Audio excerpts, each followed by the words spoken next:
नमस्कार दोस्तों, OCN network में आपका स्वागत है। मैं हूं ओमकार चौधरी। गृह मंत्रालय से संबंधित संसदीय समिति मालदा और मुर्शिदाबाद पहुंचने वाली है। राष्ट्रीय महिला आयोग की समिति वहां पहुंच चुकी, उसकी प्रेसिडेंट वहां पहुंच चुकी। मानव अधिकार आयोग की टीम मालदा और मुर्शिदाबाद का दौरा कर रही है और ममता बनर्जी के लाख मना करने के बावजूद, प्रयासों के बावजूद कि वो रुक जाएं, पश्चिम बंगाल के गवर्नर आनंद बोस जो है वो नहीं रुके। ट्रेन से वो गए और सीधे मालदा में उन शिविरों में गए जहां पर पलायन करने के बाद सैकड़ों परिवार शरण लिए हुए हैं। उनमें से कुछ परिवार जरूर लौटे हैं, लेकिन अधिकांश परिवार अभी भी मालदा में हैं। ममता बनर्जी गवर्नर को क्यों रोक रही थी जाने से? ये क्यों बहाना बना रही थी कि साहब अभी हालात खराब हो जाएंगे, तनाव बढ़ जाएगा, अभी आपको वहां नहीं जाना चाहिए, कुछ दिन आप रुक जाइए। लेकिन गवर्नर नहीं रुके। वो गए और जाकर के उन्होंने पीड़ित परिवारों से उनकी व्यथा कथा सुनी। क्या हुआ था 11 और 12 अप्रैल को, किस तरीके से उनके परिजनों पर, उनके घरों पर, उनकी दुकानों पर हमले किए गए, टारगेटेड हमले किए गए। कट्टरपंथी मुस्लिमों की हजारों की भीड़ ने ये हमले किए। पिता पुत्र जो मूर्तिकार थे उनकी हत्या कर दी गई और उसके बाद सैकड़ों परिवारों को वहां से पलायन के लिए मजबूर कर दिया गया। अपना ही घर, अपनी ही जड़ें छोड़ने के लिए मजबूर कर दिया गया। हिंदुस्तान में ऐसा बहुत कम हुआ है, या तो जम्मू कश्मीर में 90 के दशक में हुआ है, या अब पश्चिम बंगाल में ये घटनाएं होती हुई दिखाई दे रही हैं। माहौल कैसा है? माहौल तनावपूर्ण हो जाएगा, बिगड़ जाएगा, वहां मत जाइए, ये बहाने आखिर क्यों किए गए? और गवर्नर तो वहां गए, गवर्नर सब लोगों से मिले, कोई माहौल खराब नहीं हुआ। गवर्नर के जाने से माहौल कैसे खराब हो सकता है? एक बड़ा सवाल उठ रहा है, इसका जवाब ममता बनर्जी को देना है। सवाल ये उठ रहा है कि मुर्शिदाबाद के कई जगहों पर दंगे फसाद हुए, आगजनी हुई, तोड़फोड़ हुई, घरों पर हमले हुए, लेकिन ममता बनर्जी पीड़ितों से मिलने के बजाय, उनके आंसू पोंछने के बजाय, उनको दिलासा देने के बजाय, बुधवार को कलकत्ता में इमामों का सम्मेलन क्यों कर रही थी, जिसमें सैकड़ों की संख्या में, हजारों की संख्या में इमामों को बुलाया गया था और उनके साथ मंच पर दिखाने के लिए एक आध पादरी था। दो भगवा कपड़ों में उनके इर्द गिर्द खड़े किए गए थे टीएमसी के नेताओं के द्वारा या खुद ममता बनर्जी की इच्छा से, और उसमें कुछ गोल टोपी वाले मुस्लिम भी मंच पर बैठे हुए उनके साथ खड़े हुए दिखाई दे रहे थे। क्या संदेश देना चाहती थी? और इमामों का सम्मेलन, मौलानाओं का, मौलवियों का सम्मेलन करना, इसका क्या संदेश है? ये माना जाता है कि जो इमाम हैं, जो मौलवी हैं, जो मस्जिदों में लोगों को भड़काऊ भाषण देते हैं, उनको उत्तेजित करते हैं, उनको उकसाते हैं, आप अगर उनके साथ सम्मेलन करेंगी और उस सम्मेलन में भी कैसी कैसी बातें ममता बनर्जी ने की हैं, वो चौंकाने वाली हैं। ममता बनर्जी उनको डर दिखा रही हैं कि भारतीय जनता पार्टी अगर पश्चिम बंगाल की सत्ता में आ गई तो जिस तरीके से उन्होंने दिल्ली में बंगाली खाना बंद कर दिया है, यानी मीट मच्छी और दूसरी चीजें जो कि बंद नहीं हैं, लेकिन वो वहां यही कह रही थी कि ये लोग दिल्ली में बंद कर चुके हैं और यहां भी आपका खाना बंद कर देंगे। ममता बनर्जी ने जिस तरह का भाषण दिया है, मैं आपको उसके कुछ अंश भी पढ़ करके बताऊंगा। लेकिन ये जो सांप्रदायिक हिंसा हुई और एक तरफा हिंसा हुई, इसको मैं एज सच उस तरीके से कोई दंगा भी नहीं कह सकता हूं, ये एक तरफा हिंसा थी। सैकड़ों घरों में तोड़फोड़ कर दी गई, व्हीकल जला दिए गए, घरों में भी आग लगाई गई, हत्या कर दी गई और पुलिस बल जो है वो या तो असहाय थी या उसको स्पष्ट निर्देश नहीं थे कि इनको रोका जाए, किसी को हिंसा ना करने दी जाए, या वो किम कर्तव्य विमूढ़ थे। केंद्रीय बल जब हाई कोर्ट के आदेश पर उस क्षेत्र में गए तब जाकर वहां शांति बहाल हो पाई। लेकिन तब तक बहुत सारे परिवार अपनी जान बचाने के लिए वहां से पलायन कर चुके थे। सवाल ये खड़ा हो रहा है कि ममता बनर्जी इस दौरान चुप क्यों रही और अब अपनी विफलताओं पर पर्दा डालने की कोशिश क्यों कर रही हैं। ये क्यों कह रही थी इमामों के सम्मेलन में कि साहब जो बांग्लादेशी घुसपैठिए हैं उनकी वजह से ये दंगा हुआ, या भारतीय जनता पार्टी की इसमें भूमिका है, या बीएसएफ की इसमें भूमिका है। यानी अपनी सरकार की और अपने शासन प्रशासन की, पुलिस की विफलता का ठीकरा एक बार फिर ममता बनर्जी भारतीय जनता पार्टी पर, बांग्लादेशी घुसपैठियों पर और बीएसएफ पर फोड़ने की कोशिश कर रही हैं। राज्यपाल जाकर के मिलते हैं पीड़ितों से, उनके आंसू पोंछने की कोशिश करते हैं, उनके व्यथा कथा सुनते हैं, ये ऐलान करते हैं कि मैं यहां से पूरी रिपोर्ट लेने के बाद, लोगों से बातचीत करने के बाद केंद्र सरकार को अपनी सिफारिशें करने वाला हूं, रिपोर्ट सौंपने वाला हूं। ममता बनर्जी नहीं जा सकती थी क्या? राहत शिविरों में ही जाकर के उन लोगों से मुलाकात कर लेती। चीफ मिनिस्टर हैं उस राज्य की, उनके लिए क्या बाधाएं हैं? लेकिन वो क्यों नहीं गई, जरा ये सोचने का विषय है। यहां भी जो उनकी मुस्लिम तुष्टीकरण की डर्टी पॉलिटिक्स है वो आड़े आ गई। उनको लगा कि हमलावर मुस्लिम कट्टरपंथी हैं और मुसलमानों की अगर 2-2 हजार की, 5-5 हजार की भीड़ कहीं अटैक कर रही है, प्रदर्शन के नाम पर इस तरह का तनाव फैला रही है, हिंसा अराजकता फैला रही है, घरों को तोड़ रही है, लोगों की हत्याएं कर रही हैं, तो वो वोट बैंक कैसे हो सकते हैं? लेकिन इनको ये डर सताए रहता है कि अगर वो पलायन कर गए हिंदू परिवारों के आंसू पोंछने भी जाएंगी, उनसे मिलने भी जाएंगी, हमदर्दी के 2 शब्द भी कहेंगी, तो कहीं इन आक्रमणकारियों को, इस समूह को परेशानी ना हो जाए। ये जो हिंसा हुई है, ये मुर्शिदाबाद के जो आपका शमशेरगंज है, सूती है, धुलिया है, जंगीपुर है, वहां पर यह हिंसा हुई। अब ममता बनर्जी का शासन प्रशासन कह रहा है कि अब तक हमलों के लिए, दंगों के लिए, आगजनी, तोड़फोड़, इन सब के लिए जो जिम्मेदार माने जा रहे हैं, उनमें से 274 को हमने गिरफ्तार कर लिया है।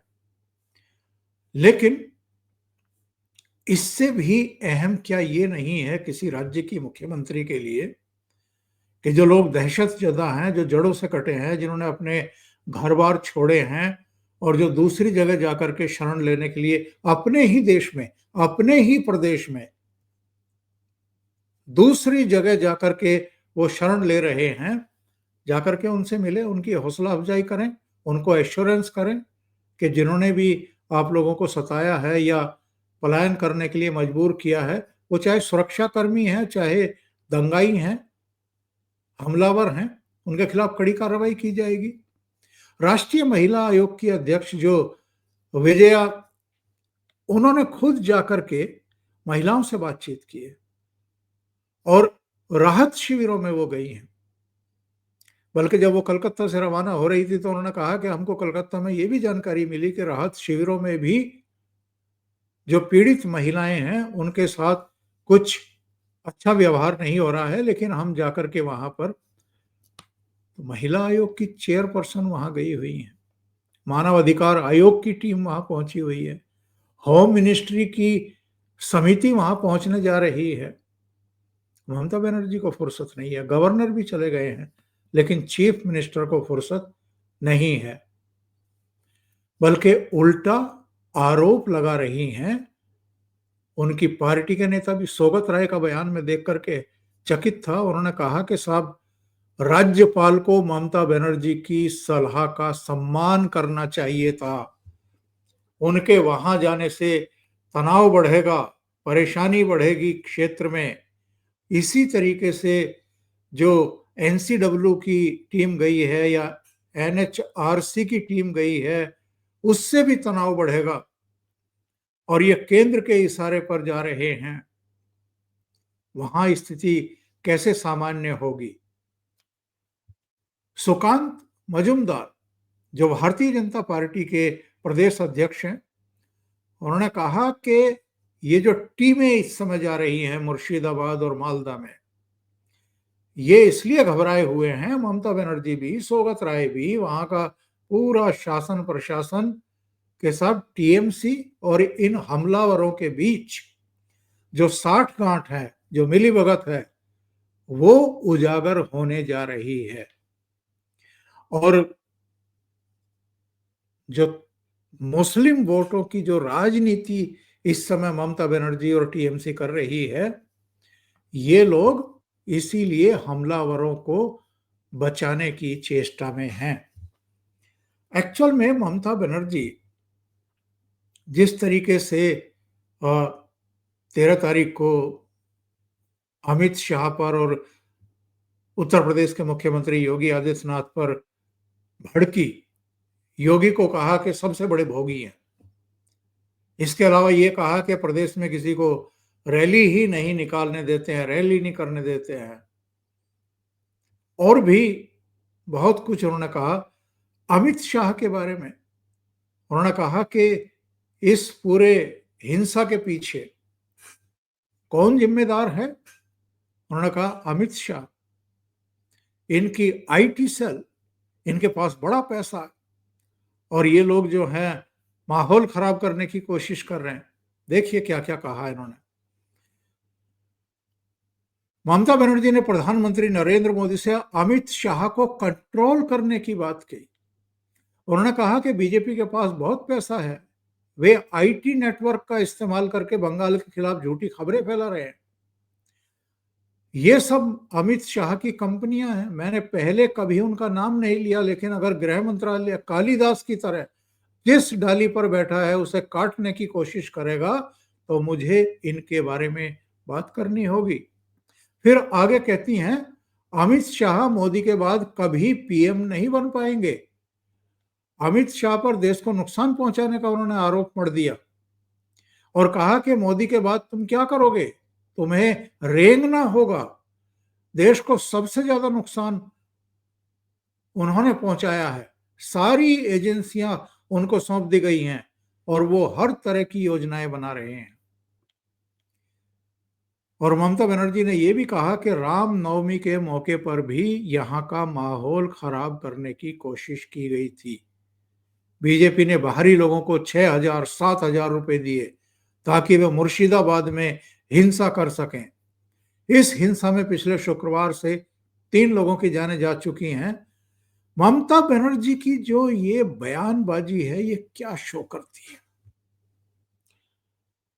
और जो मैंने पहले बताया कि खास तौर से इमामों के बीच में खड़ी होकर के ये कहना कि भारतीय जनता पार्टी अगर यहाँ की सत्ता में आ गई तो आपका खाना पीना बंद कर देगी, यानी जो नॉन वेज खाना है वो आपका बंद कर देगी। इससे क्या वो उकसा नहीं रही हैं? और मुख्यमंत्री रहते हुए क्या तनाव नहीं बढ़ा रही हैं? क्या माहौल खराब करने की कोशिश नहीं कर रही हैं? ये इस तरह की चीजें क्यों कर रही हैं, ये तो ममता बनर्जी ही बता सकती हैं। एक बात और कही इन्होंने इमामों के ही सम्मेलन में। इन्होंने कहा कि ये वक्फ बिल में संशोधन करने की ऐसी भी क्या जल्दी थी, जबकि बांग्लादेश में माहौल ठीक नहीं है, स्थितियां ठीक नहीं है। बांग्लादेश में माहौल ठीक नहीं है या पाकिस्तान में माहौल ठीक नहीं है, इससे भारत के किसी कानून में संशोधन करने के सरकार के फैसले का क्या लेना देना हो सकता है? लेकिन ममता बनर्जी की आप बयानबाजी देखिए, और सबसे अहम बात, दंगाइयों पर एक शब्द नहीं बोली ममता बनर्जी उस सम्मेलन में, एक शब्द नहीं बोली। और कई बार लगता है कि मुस्लिम वोट बैंक पॉलिटिक्स में इस हद तक फंस चुकी हैं कि वो अब चुप्पी साध जाती हैं जब भी मुस्लिम जो हैं वो हिंसक होते हैं पश्चिम बंगाल में। मैं तो आंकड़े देख रहा था, एक रिपोर्ट देख रहा था। सर्वाधिक मुसलमान जो हैं वो इस समय पश्चिम बंगाल में नहीं है। ये रिपोर्ट हमें क्या बताती है? ये बता रही है कि उत्तर प्रदेश में भी वहां से ज्यादा मुसलमान हैं, बिहार में भी ज्यादा मुसलमान हैं, असम में 34% के आसपास मुसलमान हैं, जम्मू कश्मीर में 68% मुस्लिम आबादी है। वहां से तो कहीं से कोई खबर नहीं आई कि मुसलमान भड़क गए या हिंसा कर दी या आगजनी कर दी। तो फिर पश्चिम बंगाल में ऐसा क्यों, जहां पर करीब करीब 27% के आसपास मुसलमान बताए जाते हैं? इसका जवाब ये है, मुस्लिम तुष्टीकरण की नीति, डर्टी पॉलिटिक्स जो ममता बनर्जी कर रही हैं। अब कई लोग पूछते हैं, दार्जिलिंग से आज एक फोन आया, वहां से पूछा गया कि केंद्र सरकार क्या करेगा। तो ऐसा तो है नहीं कि पहली बार इस तरह के मंजर, इस तरह की स्थितियां परिस्थितियां हम पश्चिम बंगाल में देख रहे हैं। रिजल्ट आने के बाद 2021 में किस तरह की हिंसा भड़की थी, और जो भारतीय जनता पार्टी के वोटर थे, जो सपोर्टर थे, जो सहयोगी थे, जो कार्यकर्ता और नेता थे, उनके घरों पर, कार्यालयों पर, दुकानों पर किस तरीके से हमले किए गए थे। और तब जगदीप धनखड़ राज्यपाल हुआ करते थे, सीवी आनंद बोस तो बहुत बाद में बने। उस समय भी बहुत बड़े पैमाने पर पलायन हुआ था और पड़ोसी असम में, राज्य में जाकर के लोगों को शरण लेनी पड़ी थी। तो मेरा कहना यह है कि साहब, ये स्थितियां परिस्थितियां पश्चिम बंगाल में पहली बार नहीं हो रही हैं। वहां लगातार इस तरह के हालात पैदा किए जा रहे हैं और मुस्लिमों को खुली छूट दे दी गई है एक तरीके से। बहुत सारे इलाकों में इनका न केवल दबदबा है बल्कि खुली गुंडागर्दी चल रही है, और ममता बनर्जी आंख मूंद करके बैठ जाती हैं। इस इमामों के सम्मेलन का मतलब क्या था करने का? क्या संदेश और संकेत देना चाहती थी? जिन हिंदू परिवारों पर, दलित परिवारों पर हमले हुए थे, उनके आंसू जाकर के पहुंचने चाहिए थे, या और लोगों को आहत करना था? करोड़ों लोग आहत हुए हैं ममता बनर्जी के इस स्टेप से। अभी गवर्नर वहां होकर के जब कलकत्ता पहुंचेंगे तो जाहिर है केंद्र को अपनी सिफारिशें भेजेंगे, रिपोर्ट भेजेंगे। राष्ट्रीय महिला आयोग की टीम या मानव अधिकार आयोग की टीम या गृह मंत्रालय की जो समिति वहां जा रही है, वो अपनी अपनी रिपोर्ट देंगे। लेकिन क्या केंद्र कोई बड़ा और फैसलाकुन फैसला करेगा, निर्णय करेगा पश्चिम बंगाल के बारे में, या ममता बनर्जी सरकार को ऐसे ही खुला छोड़े रखेगा? ये बड़ा सवाल आजकल लोगों के दिमाग में है। अभी के लिए इतना ही। बहुत बहुत धन्यवाद। अगर आपको ये चैनल और इसके कंटेंट पसंद आ रहे हैं तो लाइक करें, कमेंट करें, वीडियो को शेयर भी करें। अभी तक अगर आपने ये चैनल सब्सक्राइब नहीं किया है तो सब्सक्राइब कर लें और साथ में लगे बेल आइकॉन को दबा दें ताकि आगे आने वाले वीडियो और उनके नोटिफिकेशन आप तक पहुंचते रहें। बहुत बहुत धन्यवाद। नमस्कार।